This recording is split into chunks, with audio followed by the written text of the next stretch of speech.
The richest companies in the world were fighting over one thing. Not oil, but a chip. What is it? Why did everyone lose their minds over it? Let's start at the beginning and explore to the limits of physics. You grab a handful of sand, start turning lifeless minerals into intelligence. First, purify the sand. 99.9999999% purity. Grow it into a silicon ingot. This is skeleton. Then bring in lithography machine to use extreme ultraviolet light to carve circuits onto silicon, like carving a city onto a strand of hair, packing miles of circuitry into something the size of fingernail. The soul of chip is born, the transistor. Transistors do one thing, on or off, 1 and 0. Connect billions of these switches in precise patterns, and the silicon starts to think. At first you follow tradition. You design the chip as a CPU. It's full of clever control circuits. It can handle any complex logic with low delay, high flexibility. But for AI, the CPU lost. Because AI training is one thing repeated over and over. Matrix multiplication. Multiply numbers, add them up, do it trillions of times. A lot of it can run in parallel. But the CPU can only do one thing at a time.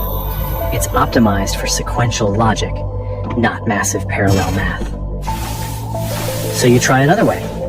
Strip away all the complex logic, replace it with thousands of tiny cores that do simple math, all running at once. That's GPU. Each core is far less smart than CPU. But when thousands of cores work together, this human wave approach multiplied AI computing power by dozens of times. But after GPU started running, new problem appeared. 2020, OpenAI released GPT-3, 175 billion parameters. Every time parameters double, computing power needed goes up several times. Your chip had to evolve. You noticed that? AI training doesn't need scientific precision. It just needs to be roughly correct. So you made your first trade-off. Cut computing precision from 32 bits to 16 bits. Numbers got shorter. The same data path could carry twice as many numbers. Computing power doubled. You also added tensor cores. Normal cores multiply one number by another number, while tensor cores process entire matrices at once and output the result directly. This is a comprehensive upgrade. That is the A100, 312 teraflops at FP16, 400 watts of power. GPT-3's 175 billion parameters were trained on countless of these chips running together. But large language models evolve faster than chips. GPT-4 emerged.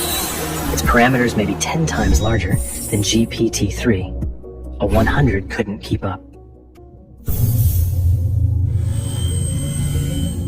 Cut precision again, FP16 to FP8. Theoretical power doubled again. But risk came with it. Too little precision. Mistakes appeared in key layers.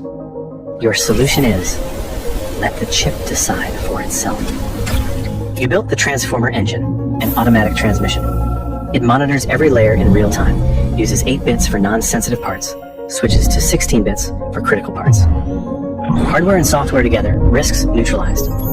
The result is H100 hits 3,958 teraflops at FP8, 13 times more than A100. The cost? The chip became a furnace. Power draw spiked to 700 watts. Air cooling gave up. You had run coolant right next to the chip. An 8 GPU H100 server running, total power near 14,000 watts, like 14 households running every appliance at once. To train GPT-4, electricity and chip depreciation reaches $50 to $100 million. H100 launched. The world went crazy. Export controls. TSMC locked up production. Only 50 lithography machines a year. You made the strategic fuel of AI era, and everyone wanted it. H100 computed fast, but then came bad news. Giant models wouldn't fit. A 70 billion parameter model needs about 140 gigabytes of memory just for parameters. H100 has only 80 gigabytes. You had to split the model across 2 cards. Constant data transfer between them. Computing units got faster, but the path for moving data couldn't keep up. That's the memory wall. Road too narrow. Warehouse too small. You did one thing. Went all in on materials. Upgraded to HBM3E memory. Capacity changed from 80 to 141 gigabytes. Bandwidth from 3.35 to 4.8 terabytes per second. Road wider, warehouse bigger. Data movement caught up with computing speed. That's H200. Computing power unchanged, but a large model inference speed, 45% faster than H100. 2024. You faced a new reality. A single chip is hitting the reticle and yield limits. Hard to pack more transistors without costs exploding. So you made one last move. Make multiple chips act as one. You introduced Blackwell architecture. Used high bandwidth interconnect to bridge 2 computing cores. 208 billion total transistors. Single card power draw over 1,000 watts. The real trump card is GB200 NVL72. 72 GPU connected through new NVLink. Like one giant chip. Whole rack power over 100,000 watts. Data centers have to rebuild their power and cooling. You aren't just making chips, you're building computing factories. Look back at this path.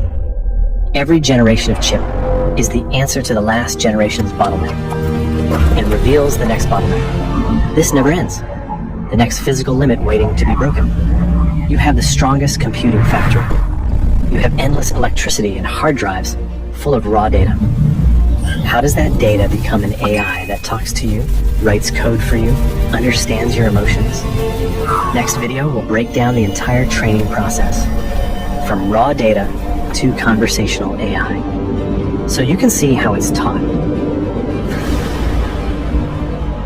Hi. Can you please subscribe to my YouTube channel if you follow? I will post every day. Like and subscribe and have a great day.